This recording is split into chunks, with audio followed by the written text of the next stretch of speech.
The old mill sat on the edge of town, like a forgotten memory.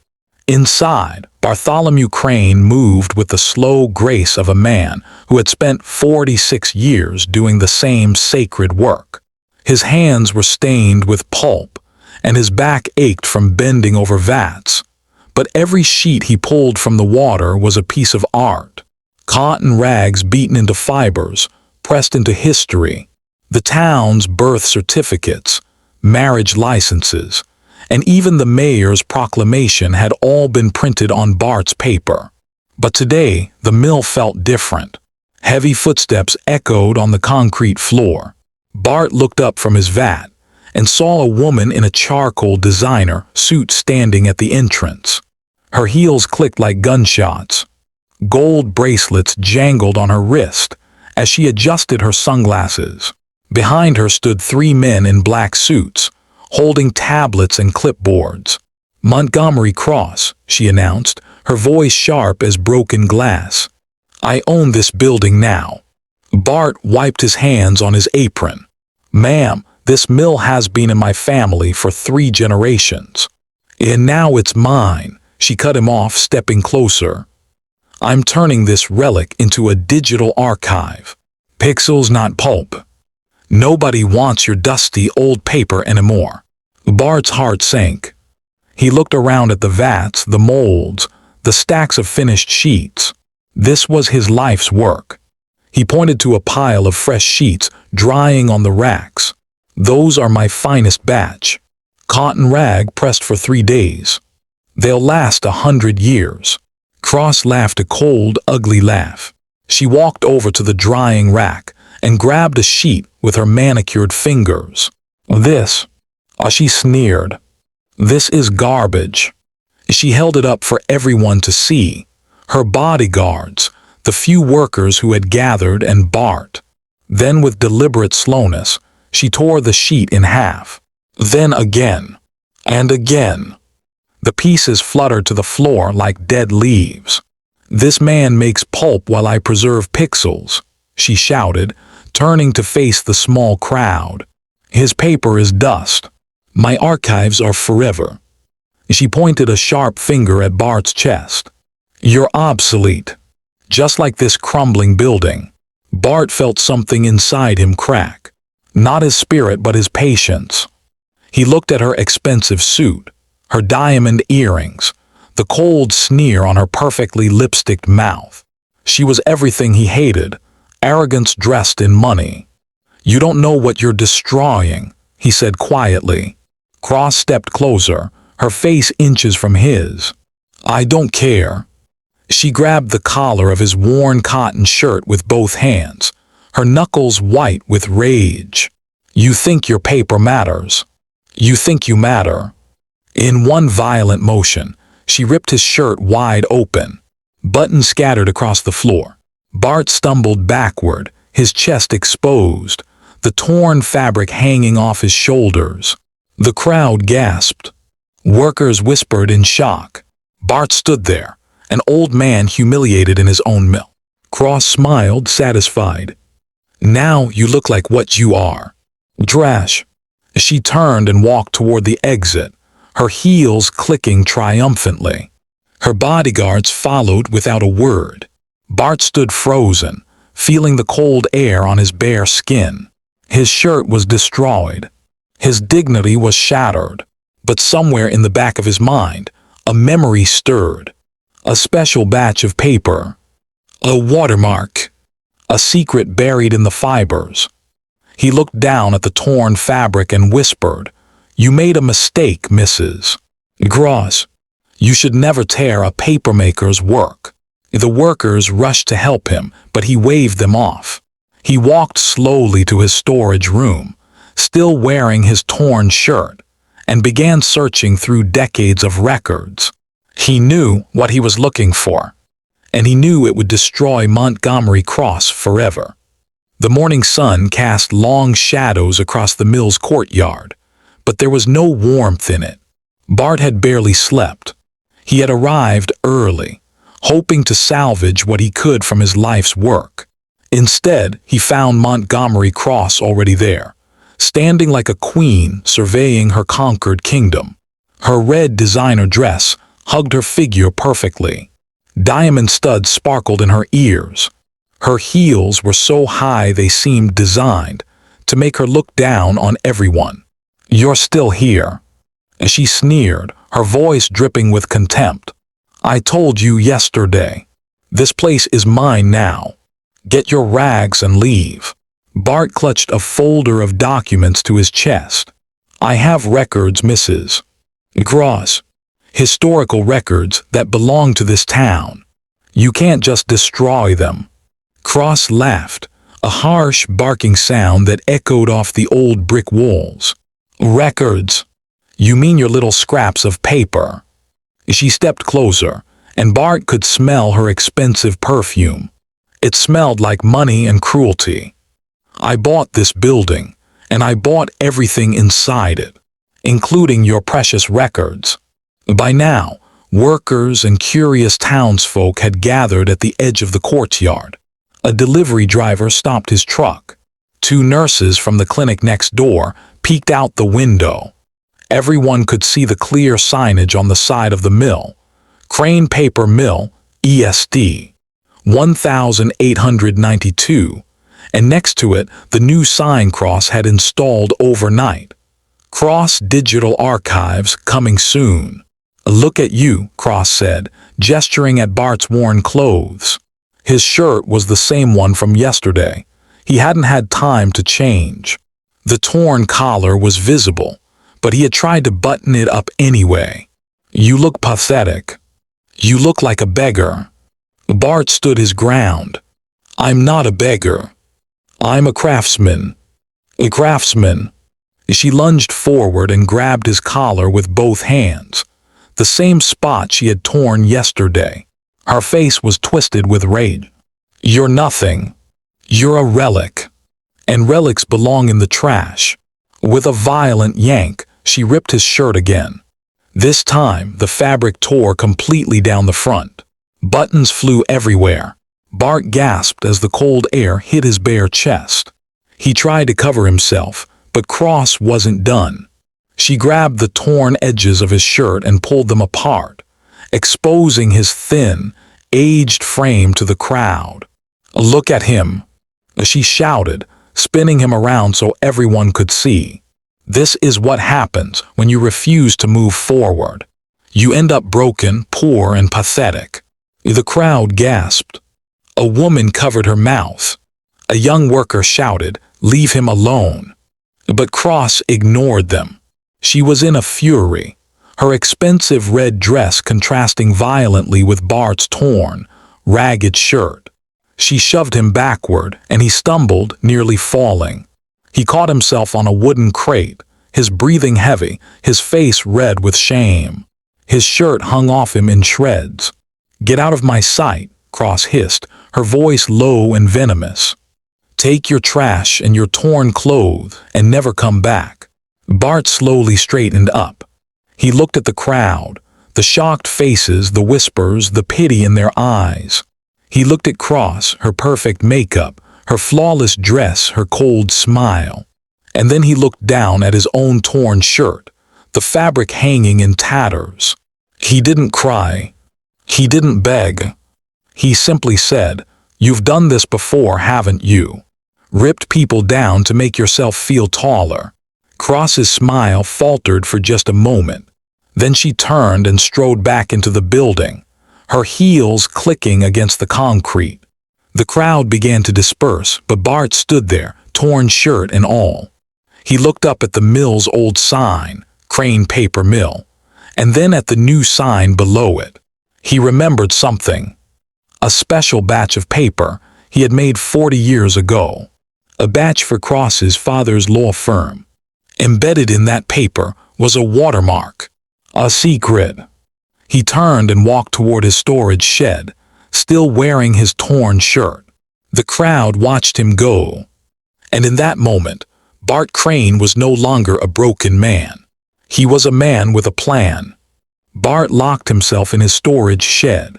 The tiny room smelled of dust, ink, and old paper. He pulled off his torn shirt and threw it in the corner.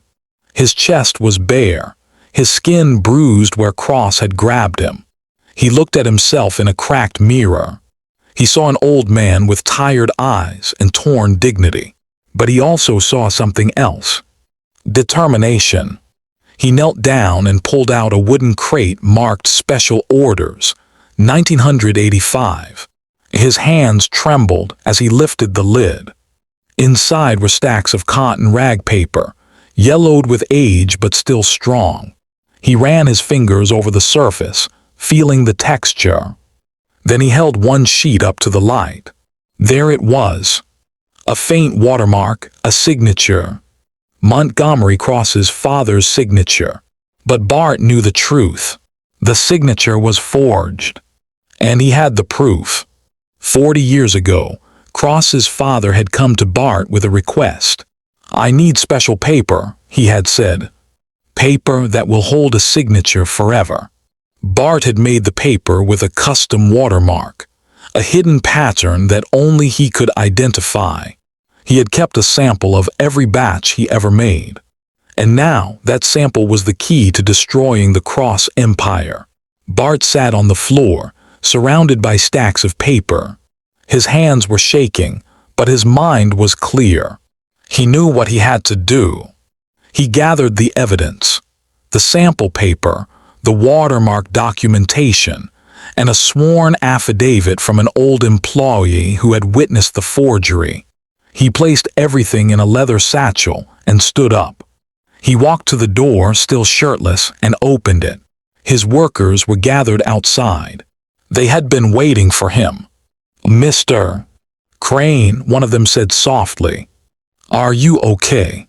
Bart looked at them, his eyes red but steady. "I'm fine," he said. "But I need to borrow a shirt." A worker handed him a clean button-up.